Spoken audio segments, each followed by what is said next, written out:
साथियों, आज मैं जिस पुस्तक पर चर्चा करना चाहता हूँ वह पुस्तक है मदकू द्वीप उत्खनन। इसका इमेज आप देख सकते हैं, हालांकि उल्टा प्रतिबिंब दिखाई पड़ता है और ये पीछे का इसका इमेज है पुस्तक का।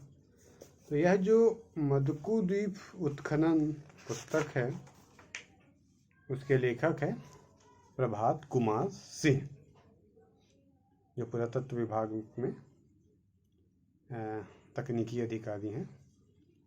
और उनके द्वारा मदकू द्वीप में जो उत्खनन कराया गया था 2010-11 में श्री प्रभात कुमार सिंह के निर्देशन में, उसी का ही यह पुस्तक रिपोर्ट है जो 2013 में पुस्तक के रूप में प्रकाशित हुआ था संचालनालय संस्कृति एवं पुरातत्व छत्तीसगढ़ से। तो इस पुस्तक में उत्खनन से तमाम बातें हैं, उत्खनन में जो बातें निकल के आईं, इसके अलावा उस मदकू द्वीप का क्या इतिहास था, उत्खनन पूर्व कैसा था, उत्खनन के बाद क्या क्या बातें निकल के आई, उसके इतिहास के पहलू में क्या क्या बातें जुड़ी, ये तमाम बातें लेखक के द्वारा श्री प्रभात कुमार सिंह के द्वारा इसमें की गई हैं। ये पुस्तक जैसे किसी भी शोध जो उत्खनन की रिपोर्ट होती है उसी की शैली में है। विभिन्न अध्यायों में बटा है, प्रस्तावना है, संक्षेप सूची है, मानचित्र रेखा चित्र सूची है, चित्रफलक है, चित्रफलक के अंतर्गत स्थल परिचय, संक्षिप्त इतिहास, उत्खनन, पुरावस्तुएं, फिर निष्कर्ष एवं उपसंहार, फिर पीछे में संदर्भ ग्रंथ की सूची जो है, और परिशिष्ट के रूप में पंजीकृत पुरावशेषों की भी सूची दी गई है इसमें, मानचित्र, रेखा चित्र, चित्रफलक, यानी जैसे किताब के पीछे में उत्खनन से जो जो मूर्तियाँ, स्थल, मंदिरें जो निकल के आए उनकी सभी के फोटोग्राफ्स दिए गए हैं। तो ये किताब की सामान्य जानकारी हुई। मदकू द्वीप छत्तीसगढ़ के इतिहास में, जैसे कि आप सभी जानते हैं, काफ़ी चर्चित स्थल है। चूँकि मदकू द्वीप शिवनाथ नदी के द्वारा बने दो धाराओं में विभक्त होने के कारण एक कृत्रिम द्वीप बन जाने के कारण वह भूखंड द्वीप कहलाता है। तो ऐसे भूखंड जिस प्रकार से नदियों के संगम होते हैं, उसी तरह के ऐसे स्थलों को भी परंपरा में पवित्र स्थल माना जाता रहा है। और ऐसे स्थलों में सामान्यतः प्राचीन काल से धार्मिक मान्यताओं के अनुरूप मंदिर आदि बनाने के साक्ष्य मिलते रहते, चाहे आप किसी भी संगम में देखें या इस प्रकार के द्वीप वगैरह में देख सकते हैं। तो ये मदकू द्वीप में भी है, क्योंकि मदकू द्वीप में उत्खनन से पूर्व भी कई पुराने मंदिर हैं जिसका विवरण इस किताब में दिया है। उसमें भी उस स्थल के जो प्राचीन अवशेष थे उनके पत्थरों आदि को लेकर जो नए मंदिर बनाए गए थे और मूर्तियाँ भी जो स्थापित थी वो भी उसी स्थल की थी। तो उनसे ही ये आभास होता था कि यहाँ पे अवश्य एक पूरा स्थल रहा है। साथ ही वहाँ मदकू द्वीप में एक और कारण से भी फेमस रहा है कि एक मसीही मेला, मसीही संप्रदाय के लोगों के द्वारा, समाज के लोगों के द्वारा वहाँ 1909 से एक मेला लगता है। उसके बारे में इस किताब में यद्यपि नहीं दिया है, जहाँ मुझे लगता है कि सामान्य परिचय में उस मेले का जिक्र किया जाना चाहिए था, लेकिन किन्हीं कारणों से नहीं हो सका है। तो उसके बारे में पता करने पर, उस मेला के इतिहास के बारे में पता चलता है कि एक जॉर्ज ई मिलर ने उपन्यास लिखा था प्रेम मसीह ऑफ दमोह करके।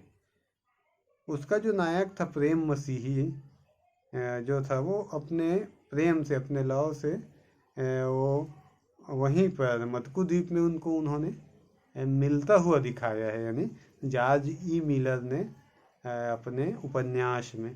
तो संभवतः ऐसा माना जाता है कि उसी घटना से, उनके वर्णन से प्रेरित होके उन्हीं कारणों से, उन्हीं के जिक्र से वो स्थल मसीही संप्रदाय का आकर्षण का केंद्र बना और संभवतः उसी कारण से वहाँ पे मसीही मेलन का आयोजन होना शुरू हुआ। ऐसा कई स्रोतों से ये पता चलता है।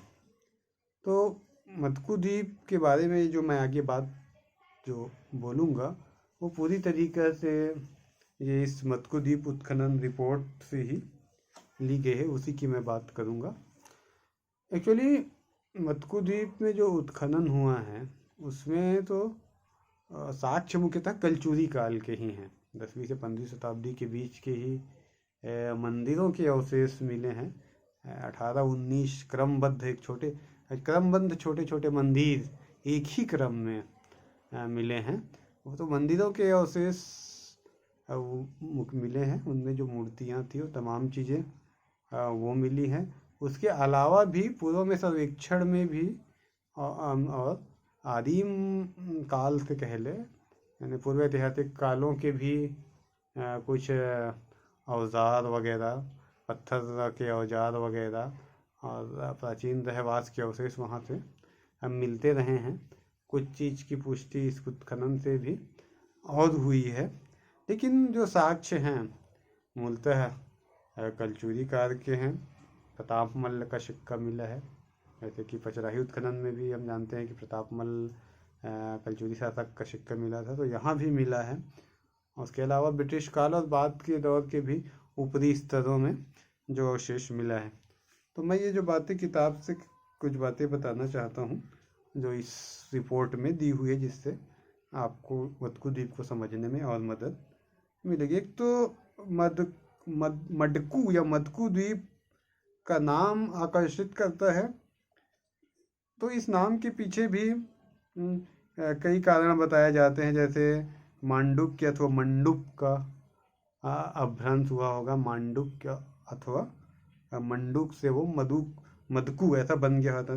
डॉक्टर विश्वश्री ठाकुर के अनुसार यह कभी मांडुक्य ऋषि की तपोस्थली थी और संभवतः यहीं पर उन्होंने अपनी कृति मांडुक्य उपनिषद की रचना की थी। तो ये पौराणिक मान्यता से ऐसे जोड़ने का प्रयास है, तो ये एक बात हुई, जोड़ा जाता है। द्वितीय, मंडुक का शाब्दिक अर्थ मेढक भी होता है। तो ये शिवनाथ के जल से परित इस द्वीप की स्थलाकृति मोटे तौर पे मेढक से मिलती जुलती है, तो हो सकता है उस मेढक से समानता के कारण इसका नाम मटकू द्वीप पड़ गया होगा, ऐसा भी एक मत है। हालांकि कुछ अधिकांशतः वो पहले वाले जो मांडुक के ऋषि से जोड़ते हैं उसको ज़्यादा मानते हैं। इसके अलावा डॉक्टर रमेश नाथ मिश्र ने इसे छत्तीसगढ़ का महत्व एक जल दुर्ग के रूप में डॉक्टर रमेश नाथ मिश्र ने इन्हें रेखांकित किया है। अब देखिए ये इसकी जो भौगोलिक स्थिति है, रायपुर बिलासपुर राजमार्ग पर राजधानी रायपुर से 76 किलोमीटर की दूरी पर और बिलासपुर से 37 किलोमीटर की दूरी पर शिवनाथ नदी से परित यह द्वीपखंड बैतलपुर से 4 किलोमीटर के दक्षिण पूर्व में स्थित है। इसके आसपास जो गांव हैं परसवानी, कोटमी और कराड़, निपनिया, ये सब हैं। भाटापारा से भी सड़क मार्ग द्वारा जुड़ा है, 9 से 12 किलोमीटर की दूरी पर स्थित है। यहीं पर 10-12 किलोमीटर में तालाग्राम भी स्थित है, मटकू द्वीप के पास। यदि जो यहाँ जाते हैं तालाग्राम वो समानतः मटकू द्वीप की भी यात्रा करते हैं, और जो मटकू द्वीप आते हैं वो समानतः तालाग्राम की भी। और देखिए तालाग्राम समानता के साथ साथ उनकी जो मंदिर का जो निर्माण, ताला गाँव में मंदिर और जो मूर्तियों का निर्माण के जो पत्थर हैं वो भी उसी आसपास के लोहे पत्थर जो हैं, और जो मटकू द्वीप के पत्थर में है उनमें भी समानता है, और वो आसपास के परिवेश के ही वो पत्थर हैं। वो वहाँ जाने से भी वो स्पष्ट हो जाता है, पत्थर खदानों के भी वो अवशेष मिले हैं। तो ये मैं कहना चाहता कि ताला गांव से भी इसकी निकटता है। देखिए इसके पश्चिम में शिवनाथ नदी की उपधारा के दूसरे तट के समीप ही मटकू नामक ग्राम है। संभवतः नदी की उपधारा बनने से पूर्व इस द्वीप खंड के भूभाग उक्त ग्राम के ही अंग थे। यही कारण है कि दोनों के साथ मटकू नामाधिनाम, यानी उस मटकू गांव से ही वो भूखंड पहले जब अलग नहीं हुआ था तो वो मटकू नाम ही रहा होगा। इसी कारण जब वो भूखंड अलग हो गए, एक द्वीप बाइफर्केट होकर नदी आगे जाके फिर मिल जाती है तो द्वीप बन जाता है, तो मदकू द्वीप कह रहे हैं। तो ऐसा प्रतीत होता है कि वो पहले मदकू नामक ग्राम का ही हिस्सा रहा होगा, ऐसा इतिहासकार मानते हैं। यह वस्तुतः एक पृथक भूखंड है जो छत्तीसगढ़ की दूसरी सबसे बड़ी नदी शिवनाथ की 2 जलधाराओं से घिरा हुआ है। महानदी वो बड़ी मानते हैं, उसके बाद ये आती है दूसरी बड़ी नदी शिवनाथ, तो उसकी 2 जलधाराओं से घिरा। इसकी देखिए लंबा उत्तर से दक्षिण इसकी लंबाई 770 मीटर और पूर्व से पश्चिम इसकी जो चौड़ाई है 225 मीटर है। ये हुआ। अब इस द्वीप में जैसे हमने बताया कि कई प्रकार के प्राचीन काल के भी साक्ष्य मिलते हैं। इस द्वीप से प्रागैतिहासिक काल के लघु पाषाण उपलब्ध प्राप्त हुए हैं। इससे प्रमाणित होता है कि सुदूर अतीत से भी इस भूखंड पर मानव का निवास एवं संचरण होता है। मदकू द्वीप से 2 प्राचीन शिलालेख प्रतिवेदित किए गए थे। वर्ष 1959-60 के इंडियन एपिग्राफी के वार्षिक प्रतिवेदन की प्रविष्टियों में मदकू घाट या द्वीप से प्राप्त 2 प्राचीन शिलालेखों का उल्लेख है। प्रथम शिलालेख लगभग 3री सदी ईस्वी के ब्राह्मी लिपि में अंकित हैं, जिसमें किसी अक्षय निधि का उल्लेख किए गए, जबकि दूसरा शंख लिपि के अक्षरों से सुसज्जित है। दोनों शिलालेख भारतीय पुरातत्व सर्वेक्षण के तत्कालीन दक्षिण पूर्व मंडल कार्यालय विशाखापट्टनम में रखे गए थे, जिनकी वर्तमान स्थिति ज्ञात नहीं है। देखिए ये दुखद बात है कि वो शिलालेख कहाँ हैं ये हमको ज्ञात नहीं हो पा रहा है। लेकिन इससे देखिए कि कितना ब्राह्मी यानी लगभग 3री सदी ईस्वी की ब्राह्मी लिपि से लेख युक्त साक्ष्य यहाँ मिलने से इसकी प्राचीनता स्वतः सिद्ध होती है। इसके अतिरिक्त मध्य युग में कलचुरी काल नृत्य, गणपति, नंदी, सिरविहीन उपासक, योद्धा, हनुमान की प्रतिमाएं, अनेक स्थापत्यकन यानी उत्खनन के पूर्व भी ये सब सतह में थे। उत्खनन के बाद तो और काफ़ी मात्रा में मिले। इसकी जो क्षेत्रफल है लगभग 24 हेक्टेयर क्षेत्र में विस्तारित है। इसके मध्य में अनेक नवीन मंदिर निर्मित किए गए हैं, जो पिछले 100 सालों में कह लें 70-80 सालों में वो निर्मित किए गए थे। और उनमें समानता वहाँ पर दिख रहे प्राचीन अवशेषों का भी प्रयोग होता रहा है। देखिए यहाँ के नवनिर्मित मंदिरों में प्रभु का सर्वाधिक ख्याति प्राप्त राधा कृष्ण मंदिर है, नवनिर्मित मंदिर में है। इसका निर्माण वृंदाबाई नामक एक बाल विधवा ने 1945 ईस्वी में किया। ये वृंदाबाई का इस यहाँ मदकू द्वीप से काफ़ी गहरा संबंध है और उन्होंने मंदिर निर्माण और उसके पुरोहित और उसके मंदिर के रखरखाव के लिए भूमि दान और ये सब सहायता भी दी थी। और उनकी समाधि भी वृंदाबाई की वो उस द्वीप में है। ये भी एक रोचक चीज़ है जिसको लेखक ने उचित ही यहाँ स्थान दिया है। साथ ही मंदिर के दैनिक खर्च और रखरखाव के लिए भूमि दान भी किया था इन्होंने, वृंदाबाई ने। वर्तमान में इस मंदिर के प्रबंधन राधा कृष्ण मंदिर ट्रस्ट के द्वारा, और बहुत सारे मंदिर हैं इसमें जिनको ट्रस्ट के द्वारा उनकी देख रेख की जाती है। लघु शिव मंदिर है और राधा कृष्ण मंदिर के सामने ऊंचे चबूतरे पर 2 कक्षों में निर्मित एक और मंदिर है। तो कई मंदिर है जो आधुनिक काल में बने हैं और उनमें बहुत सारी मूर्तियाँ वो प्राचीन काल की उपयोग किया गया है। एक जलेश्वर महादेव नाम से मंदिर है। जैसे मैंने बताया कि मंदिर में 4 समाधियां हैं। ये समाधियां उन महानुभावों की है जिन्होंने मदकू द्वीप के धार्मिक महत्व की पुनर्स्थापित करने में महत्वपूर्ण भूमिका निभाई। इसमें एक तो बताया वृंदाबाई का है। वृंदाबाई के बारे में देखिए थोड़ा। वृंदाबाई का जन्म बलौदाबाजार जिले के भाटापारा तहसील के अंदर कोटनी नामक गाँव में सन 1870 ईस्वी में हुआ था। बचपन में उनका विवाह पकरिया तहसील तकतपुर जिला बिलासपुर के सिद्धीर पाल सिंह के साथ किया गया था। विवाह के कुछ समय पश्चात उनके पति का देहांत हो गया और वे बाल विधवा कहलाईं। 75 वर्ष की अवस्था यानी 1945 ईस्वी में किसी संत की प्रेरणा से उन्होंने मदकू द्वीप में राधा कृष्ण मंदिर के निर्माण की नींव रखी।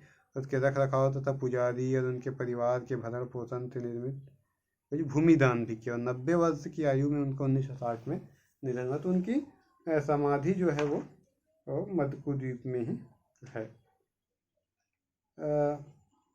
मदकू द्वीप के सर्वेक्षण के दौरान छत्तीसगढ़ के पुरातात्विक सलाहकार श्री अरुण कुमार शर्मा को शिवनाथ नदी घाटी के प्रस्तर युग के उपकरण प्राप्त हुए थे। पहले भी मत्स्यद्वीप में लघु पाषाण उपकरण प्राप्त हुए थे, यानी आदिम मानव की सूचना ये मिलती है। यानी हमने कहा कि प्राचीन काल के अवशेष हैं। और इस मत्स्यद्वीप को बारे में जैसे जानकारी कैसे हुई उसके बारे में और बातें हैं। मत्स्यद्वीप के इतिहास और पुरातत्व को सर्वप्रथम प्रकाश में लाने के से डॉक्टर विष्णु सिंह ठाकुर, कृपाराम जी गौराहा और छत्तीसगढ़ प्रांत इतिहास संकलन समिति को है। परंपरागत रूप से मांडलिक ऋषि से जोड़ते हैं, ये बता दिया। इस पुरा स्थल के धार्मिक और पौराणिक महत्व के साथ साथ परंपरागत इतिहास को धूमनाथ महात्म्य नामक लघु पुस्तिका व वृत्तचित्र के माध्यम से प्रदर्शित करने में छत्तीसगढ़ प्रांत इतिहास संकलन समिति का महत्वपूर्ण योगदान रहा है। उक्त कृति की रचना मूलतः संस्कृत में भाटापारा निवासी वैद्य भूषण स्वर्गीय पंडित श्री कृपाराम गौराहा ने विक्रम संवत 2019 यानी 1962 ईस्वी में की थी।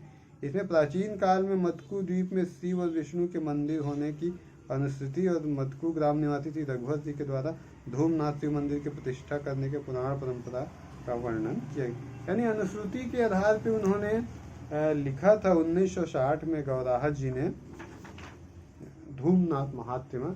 तो ये भी एक परंपरागत इतिहास के कुछ संकेतों और उस स्थल के महत्व को जानने में हमको मदद मिलती। देखिए एक बात और, शिवनाथ नदी को जैसे कि बताया 2 जलधाराओं परिवृत्त इस द्वीप खंड के उत्तरी छोर पर दोनों धाराओं का संगम है, जिसके पश्चात यह नदी उत्तर पूर्व वाहिनी हो जाती है। यही तथ्य इस स्थल को धार्मिक महत्व में अभिवृद्धि करता है, क्योंकि उत्तर पूर्व वाहिनी नदियां सर्वाधिक पवित्र समझी जाती है। यहाँ से नदी शिवनाथ उत्तर पूर्व वाहिनी हो जाती है, यानी उत्तर पूर्व वाहिनी नदियों को हमारी परंपरा में महत्व काफ़ी दिया गया है। जैसे सिरपुर भी है इसी प्रकार का। तो जो स्थल में भी नदियाँ उत्तर पूर्व वाहिनी हो जाती रही हैं, उन स्थलों को धार्मिक महत्व में वृद्धि होती है। इसी कारण वहाँ मंदिर आदि बनाने के संभावना अधिक बढ़ जाती है। तो मत्स्यद्वीप में यदि ये कलचुरी काल में मंदिर बने तो उसका एक कारण ये भी रहा हो सकता है। एक बात हुई। फिर आगे किताब में देखते हैं। जैसे मैंने बताया कि प्रताप मल्ल का यहाँ से सिक्का मिला है। मत्स्यद्वीप उत्थान से प्राप्त प्रताप मल्ल का एकमात्र सिक्के के पृष्ठभाग में पहली बार अंकों में तिथि यानी अंकित है। डेट जो जारी किया गया सिक्का का, वो आगे आएंगे तो बताएंगे। उसके बारे में भी किताब में और सिक्के में अंकित है। वो उत्खनन जैसे कि हमने बताया श्री प्रभात कुमार सिंह के नेतृत्व में, तो जो पद्धतियाँ वैज्ञानिक पद्धतियाँ उत्खनन की होती है, वो तमाम इस पद्धतियों को स्तरीकरण को रेखांकित करते किए गए। तो इसमें जैसे 6 स्तर इन्होंने देखा ज़मीन की गहराई में। जैसे जैसे नीचे जाते हैं, हम जानते हैं कि ऊपरी स्तर में आधुनिक काल के रहते हैं, जैसे निचले स्तर में जाते हैं तो प्राचीनता बढ़ती जाती है। तो पहला उत्तरी स्तर में ह्यूमस वगैरह था, ऊपर बहुत ऊपर में। उसके बाद स्वतंत्रता काल 50 के बाद मोटे तौर पे काल के कुछ अवशेष के बाद नीचे और गए तो ब्रिटिश काल के अवशेष मिले। उसके नीचे गए तो बाढ़ निर्मित गाद का जमाव दिखाई पड़ा। फिर 12वीं, उसके बाद जो 5वां जो स्तर है उसमें 12वीं से 14वीं सदी ईस्वी के अवशेष मिले। फिर उसके नीचे 10वीं से 12वीं सदी। तो ये नीचे के 2 स्तर को हम कलचुरी काल का स्तर कह सकते हैं। नीचे का 2 यानी नीचे से यहाँ तो प्रथम और दूसरी में हमको कलचुरी काल का। इसका उदाहरण यह है कि प्रताप मल्ल का तिथि सिक्का भी मिला है, और इससे पता ये भी चलता है कि ये रतनपुर क्षेत्र के कलचुरिया के अधीन रहा होगा। और जो मूर्तियाँ मंदिर मिले हैं उसमें भी वो स्थापत्य में ऐसा मान्यता मिलती है। मंदिर अवशेष मिले हैं यहाँ पर 19 मंदिरों के अवशेष मिले हैं। यदि वो मंदिर बहुत बड़े आकार के ना सही, छोटे छोटे आकार के एक ही लाइन में हैं वो मंदिर। और जैसे उनको उत्खनन किया तो बाढ़ से वो गिरे थे, और एक ही समानांतर एक ही जगह वो गिर ध्वस्त हो गए थे मंदिर। बहुत छोटे छोटे 8 फीट 10 फीट ऊंचाई की। और उनको फिर रिकंस्ट्रक्शन भी किया गया है पुरातत्वविदों द्वारा, तो वो मंदिर अपने मूल स्वरूप के काफ़ी करीब आ गए। यानी मंदिर बड़े आकार के नहीं थे, छोटे आकार के हैं। जैसे मैंने संख्या बताया, 19 प्राचीन मंदिरों के अवशेष मिले हैं। और जो ये मंदिर हैं उन किस किस प्रकार के, तो देखिए शिवलिंग या योनिपीठ के मंदिर क्रमांक 4, 7, 9, 10, 11, 19। फिर स्मार्त लिंग के बहुत सारे मिले हैं, 1, 2, 3, 5, 12, 13, 14, 15, 16, यानी सर्वाधिक स्मार्त लिंग। और उमा महेश्वर के 6, गरुड़ासीन लक्ष्मी, उमा महेश्वर के क्रमांक 6 और गरुड़ासीन लक्ष्मी नारायण के क्रमांक 8। यानी स्मार्त लिंग के लिंगी शिव के मंदिर ही अधिक मिले। स्मार्त लिंग क्या बोलते हैं, जैसे कि चारों तरफ 4 शिवलिंग है और बीच में एक और शिवलिंग है, जैसे हमारे कमरधाम में बूढ़ा महादेव का मंदिर का शिवलिंग, तो इस प्रकार के स्मार्त शिवलिंग। और एक के अलावा उमा महेश्वर का और एक गरुड़ासीन लक्ष्मी नारायण का भी मंदिर मिला है यहाँ पे। ये फिर इन मंदिरों का उत्खनन में तमाम बातें जो है, सोपान मिले हैं उनके, मंडप के कुछ अवशेष मिले हैं, उत्सेद विन्यास की कुछ बातें, जगती मिली है, विविध प्रकार के स्थापत्य खंड मिले हैं, द्वार, चौखट, ललाट, बिंब आदि के। तो कई प्रकार के जो स्तंभ पीठ मिले हैं, गणेश पट्टिका, स्मार्त लिंग जैसे मैंने बताया, एक को छोड़कर शेष 11 मंदिर गर्भगृह में प्राप्त हुए। यानी 11 मंदिरों को गर्भगृह में स्मार्त लिंग प्राप्त होना अपने आप में महत्वपूर्ण बात है। तो ये स्मार्त लिंग की ही विशेष महत्ता इस द्वीप में रही है, कह सकते हैं हम। बाद में जैसे बताया पुराविदों ने स्थापत्य संरचनाओं का पुनर्संयोजन कर एक महत्वपूर्ण काम किया, और आज आप जाके देखें तो वो मंदिर अपने पुराने रूपों में दिखाई पड़ती है, लगभग उसी रूप में। जितना संभव हो सके कि पुरावस्तुएं सामान्यतः दैनिक जीवन के मृद भांड, बर्तन, औजार, ये तमाम चीज़ें प्राप्त होने के साथ साथ देव प्रतिमा, लौकिक प्रतिमा, अर्धदैविक प्रतिमा प्राप्त हुई हैं। शैव प्रतिमाएं उमा महेश्वर की प्राप्त हुई हैं। उमा महेश्वर की एक बहुत अच्छी प्रतिमा है। शिवलिंग मिले हैं, नित्य गणपति, कार्तिकेय। तो ये देखिए चतुर्भुज भैरव, नंदी, वैष्णव प्रतिमा में गरुड़ासीन लक्ष्मी नारायण ये मिला है। वेणुवादक कृष्ण, शाक्त प्रतिमा में महिषासुरमर्दिनी, अंबिका, गज, उपासक भारवाहक, उपासक प्रतिमा में राजपुरुष की मूर्तियां प्राप्त हुई हैं। तो ये बहुत सारे अवशेष यहाँ पर, योद्धा प्रतिमाएं मिले हुए हैं, अमृत भांड मिले हैं, सतीश स्मारक मिले हैं, तो काफ़ी। और दैनिक जीवन के कुंजी, चाबी, वाणाग्र, लौह निर्मित स्थितियों में छल्ला, कीले, गिट्टिक अथवा मेख, चूड़ियाँ, ढक्कन, मनकी, चिलम, ये तमाम चीज़ें। सिक्कों में देखिए, सिक्कों में 12 सिक्के मिले हैं, इसमें 2 कलचुरी काल के, 5 ब्रिटिश काल के जो आधुनिक है, और 5 स्वतंत्र काल के एकदम आधुनिक। तो ये 2 ब्रिटिश का हमारे जो हैं कलचुरी काल के, वो महत्वपूर्ण हैं। एक तो है ताम्र धातु ने वृत्ताकार, किंतु किनारे अग्रभाग में 3 पंक्तियों में कलचुरी शासक श्रीमद प्रताप मल्लदेव का नाम, प्रताप मल्लदेव का जो बताया, उसके पृष्ठ भाग में संवत 945 है, यानी कलचुरी संवत है। तो 1194 ईस्वी का श्री प्रताप मल्लदेव का कलचुरी शासक जो रतनपुर के कलचुरी थे, उनका सिक्का मिला। मैंने बताया कि कलचुरियों का सिक्का पचराही, प्रताप मल्लदेव का सिक्का अपने को पचराही उत्खनन में भी प्राप्त हुआ है। ये एक महत्वपूर्ण बात हुई। तो ये 2 सिक्के हैं जो हमारे कलचुरी काल के हैं। इसमें एक तो तिथि युक्त है और एक बिना तिथि युक्त है। उत्पीड़ांक सिक्का कहते हैं जिसको, ये सिक्के की बात हुई। उसके अलावा तमाम प्रकार के दैनिक जीवन की बातें, उससे संबंधित उपयोग की तमाम चीज़ें हैं। इस प्रकार बतकू द्वीप मुख्यतः कलचुरी काल का यहाँ पर संरचना मिला है। बाद में किसी दौर में ऐसा खनन से मिलता है कि तीव्र बाढ़ शिवनाथ में जब भीषण बाढ़ आई होगी तो वो मंदिर जो थे 18-19 एक ही क्रम में थे, वो ध्वस्त हो गए। वहीं पे वो दूर जाकर नहीं बहे, समानांतर क्रम में वही गिर गए थे, उनको बाद में पुनर्संयोजन की, तो बाढ़ से ही उसका ध्वंस हुआ रहा होगा, ऐसा इतिहासकारों का मानना है। और मटकू द्वीप के बारे में कई बातें हैं, जैसे इनको कई लोग केदार द्वीप या हरिहर क्षेत्र स्थानीय जनमानस में ऐसा है।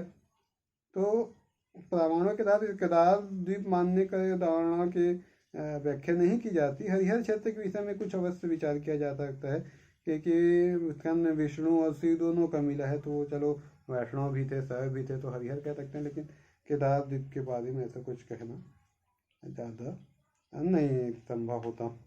स्मार्त लिंग का बहुतायत में पायजान भी इंगित करता है कि यहाँ स्मार्त पूजा पंचोपासना पद्धति प्रचलन में थी। स्मारतों के समन्वयवादी दृष्टिकोण के कारण सांप्रदायिक सौहार्द और सहनशीलता की भावना विकसित हुई होगी, ऐसा मानते हैं। मटकू द्वीप से भी प्राप्त सभी स्मार्त लिंगों में 5 पिंडों का अंकन मिलता है। इनकी एक प्रमुख विशेषता यह है कि इनमें चारों कोनों पर शिवलिंग जैसी संरचना निर्मित की गई है, जिन पर वलयाकार सर्प लिपटे हुए हैं, और तो ऐसे चारों तरफ मिला है, बीच में एक और शिवलिंग जैसी संरचना है। मटकू द्वीप से प्राप्त स्मार्त लिंगों का निर्माण कलचुरी शासकों अथवा इसके अधीनस्थ सामंतों, अधिकारियों और संभवतः धर्मपरायण प्रजा के द्वारा 11वीं से 15वीं शताब्दी के ईस्वी के मध्य कराया गया होगा,